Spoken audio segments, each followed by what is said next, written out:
Budget விவாதத்திற்கு பதிலளித்து நிதியமைச்சர் தங்கம் தென்னரசு பேசி வருகிறார். அதனை நேரலையில் பார்க்கலாம். கூட கேட்டார். கடந்த ஆட்சி காலத்தில் பாத்தீங்கன்னா மூலதன செலவிற்கு முக்கியத்துவம் அவர்கள் தரவில்லை என்பதை பல்வேறு தரவுகள் சொல்லுகிறது. 2011-12 ஆண்டில் 16,316 கோடி ரூபாயாக இருந்தது. 2021 ஆண்டில் 33,068 கோடி ரூபாயாக அது இருக்கிறது. 10 வருஷம் அவங்க தான் ஆட்சி பண்ணாங்க. இந்த 10 வருஷ ஆட்சியில் அவங்க செஞ்சிருக்க மூலதனத்துக்கான செலவு 16,732 கோடி ரூபாய் மட்டும்தான் உயர்த்தியிருக்கிறார்கள். ஆனால் இந்த ஆட்சி கடும் நிதி நெருக்கடியிலும் கூட நாங்கள் இந்த நேரத்திலே மாநிலத்தினுடைய வளர்ச்சியை ஈட்டுவதற்காக இந்த மூலதன செலவுகள் மாநிலத்தினுடைய வளர்ச்சியை கூட்டுவதற்காக இந்த 3 வருடத்திலே 33,068 கோடி ரூபாயாக இருந்ததை 12,000 கோடி ரூபாயில் சென்னை மெட்ரோ திட்டத்திற்காக நாம் உட்பட அந்த மெட்ரோ திட்டத்திற்கு 12,000 கோடி கொடுத்தது. ஏற்கனவே இந்த 33,068 சேர்த்து நீங்கள் பார்ப்பேன் என்று சொன்னால் 59,681 கோடியாக உயர்த்தி இந்த பணிகளை நாம் செய்து விடுவோம். 3 ஆண்டுகளில் மூலதன செலவை 26,613 கோடி ரூபாய் நாம் உயர்த்தி இருக்கிறோம் என்பதை இந்த அவைக்கு நான் தெரிவிக்க விரும்புகிறேன். அவங்க மூலதனத்தை செலவை உயர்த்தாமல் சென்றிருக்கக்கூடிய அந்த வருடத்திற்கும் சேர்த்து வரும் காலத்தில் நாங்கள் வரவு செலவு திட்டத்தில் மூலதன செலவிற்கான அதிக ஒதுக்கீடுகளை செய்து நம்முடைய மாநிலத்தை புதிய உச்சத்திற்கு கொண்டு செல்வோம் என்பதை நான் தெரிவித்துக் கொள்ள விரும்புகிறேன். மூலதன செலவுகளை பொறுத்தமட்டில் தற்போது 63,246 கோடி ரூபாய் மதிப்பீட்டில் சென்னை, அதே போல 10,740 கோடி ரூபாய் மதிப்பீட்டில் கோவை மற்றும் 11,368 கோடி ரூபாய் மதிப்பீட்டில் மதுரை போன்ற மாநகராட்சிகளில் மெட்ரோ ரயில் திட்டங்கள், நாமக்கல், பெரம்பலூர், திண்டுக்கல், கிருஷ்ணகிரி, தருமபுரி போன்ற மாவட்டங்கள் உள்ள மக்கள் பயன்பெறும் வகையில் மொத்தமாக 9,535 கோடி ரூபாய் அளவிலே கூட்டு குடிநீர் திட்டங்கள், அது சாலை மற்றும் பாலங்கள் மேம்பாட்டிற்காக 17,890 கோடி ரூபாய், போக்குவரத்து துறைக்கு 2,966 கோடி ரூபாய் என்று இந்த மூலதன செலவுகளிலே தமிழ்நாடு அரசு எந்த அளவிலே நிதி ஒதுக்கி இருக்கிறது என்பதை நான் தொடர்ந்து சொல்லிக்கொண்டே போகலாம். பேரவை தலைவர் அவர்களே, ஒரு வரலாற்றை நான் இந்த மாமன்றத்தில் பதிய வைக்க விரும்புகிறேன். ஐரோப்பாவிற்கு வெளியே அச்சடிக்கப்பட்டிருக்கக்கூடிய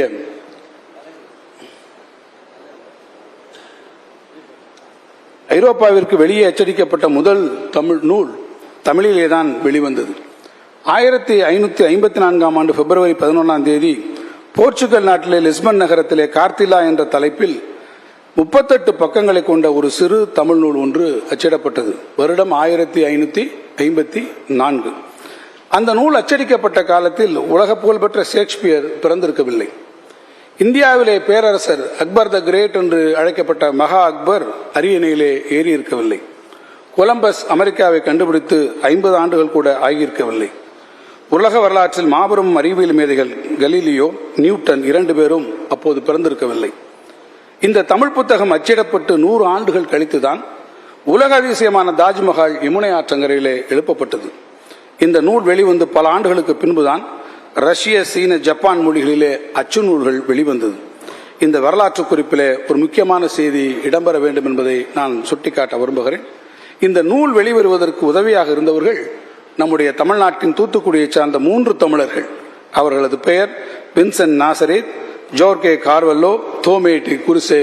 இந்த 3 தமிழர்களுடைய முயற்சியால் தான் 1554 ஆண்டு ஒரு முதல் தமிழ் நூல் வந்திருக்கிறது. எனவேதான் இந்த வரலாற்று பின்புலத்தில் தான் தமிழுக்கான முதல் அச்சு முதற்கொண்டு அரிய ஆவணங்கள் மின்பதிப்பு செய்ததற்காக அரசு நிதியினை ஒதுக்கி இருக்கிறது. நேற்று உலக தாய்மொழிகள் தினம் கடைபிடிக்கப்பட்டு மாமன்ற உறுப்பினர்கள் உறுதிமொழி எடுத்துக் கொண்டிருக்கிறார்கள். தாய் தமிழுக்காக எதையும் செய்ய துணிந்தவர்கள் நாம். ஆனால் வேறு எந்த மொழியும் நாம் அழிக்க முற்பட்டதில்லை. எனவேதான் பழங்குடியினர் மொழிகளையும் பாதுகாக்கப்பட ஒரு திட்டம் அறிவிக்கப்பட்டிருக்கிறது. இவ்வாறு மாபெரும் தமிழ் கனவுகளை முன்வைத்து செதுக்கப்பட்ட இந்த நிதி அறிக்கை இடம்பெற்றிருக்கும் அறிவிப்புகள் தமிழர்களுடைய வாழ்வை வளம் பெறச் செய்யும் என்று நாங்கள் உறுதியாக நம்புகிறோம். பேரவை தலைவர் அவர்களே, நேற்றெல்லாம் பேசுகிற போது கடன் பற்றியும் மிக அளவிலே பெரிய அளவிலே இங்கே விவாதங்கள் நடந்திருக்கிறது. பொருளாதாரத்தை பற்றியும் நிதி மேலாண்மை பற்றியும் எந்த ஒரு அடிப்படை புரிதலும் இல்லாமல் பரபரப்பை உருவாக்கக்கூடிய ஒரே நோக்கத்தோடு எதிர்க்கட்சியினர் அரசினுடைய கடன் அளவை பற்றி தவறான கருத்துக்களை முன்வைத்து சென்றிருக்கிறார்கள். எந்த ஒரு புள்ளிவிவரத்தை பார்க்கும் போதும் அந்த காலகட்டத்திற்கு ஏற்ப அதை பார்க்க வேண்டும். நாங்கள் 10 ஆண்டு காலத்தில் குறைவாக கடன் வாங்கினோம்.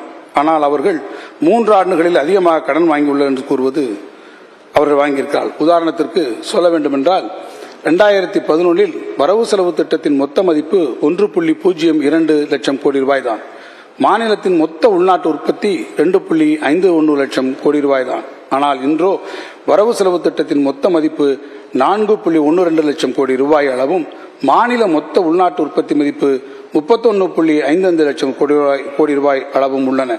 இந்த அடிப்படையை கொண்டு கடனை பொறுத்தவரை அதை மாநில மொத்த உள்நாட்டு உற்பத்தி மதிப்புடன் ஒப்பிட வேண்டும். அதாவது மாநிலத்தின் பொருளாதாரம் வளர வர அந்த மாநிலத்தினுடைய கடன் வாங்கும் திறனும் அதை திருப்பிச் செலுத்தும் திறனும் அதிகரிக்கும். அந்த வகையில் 15வது நிதிக்குழு தமிழ்நாட்டுக்கு கடன் அளவு குறித்த சில வரம்புகளை நிர்ணயித்திருக்கிறது. அதன்படி 21-22 28.7 மொத்த உற்பத்தி மதிப்பில் தமிழ்நாட்டின் கடன் விகிதம் அந்த 28.7க்கு எதிராக 27.1. 22-23 15வது நிதிக்குழு வரம்பு 29.3. நம்முடைய தமிழ்நாட்டின் கடனின் விகிதம் 26.87. 23-24 15வது நிதிக்குழுவின் வரம்பு 29.1. நம்முடைய கடன் விகிதம் 26.72. அதே போல 24-25 அவர்களுடைய வரம்பு 28.9. நம்முடைய கடன் விகிதம் 26.4 சுழி. எனவே நிதிக்குழுவினுடைய வரம்புக்குள் தான் கடன் வாங்குகிறோம் என்பதையும் நான் இங்கே தெள்ள தெளிவாக சுட்டிக்காட்ட விரும்புகிறேன். அதே போல மத்திய அரசு கூட்டாட்சி தத்துவத்தை கடைபிடிப்பதில்லை என்ற விமர்சனத்தை நிதியமைச்சர் தங்கம் தென்னரசு முன்வைத்திருக்கிறார்.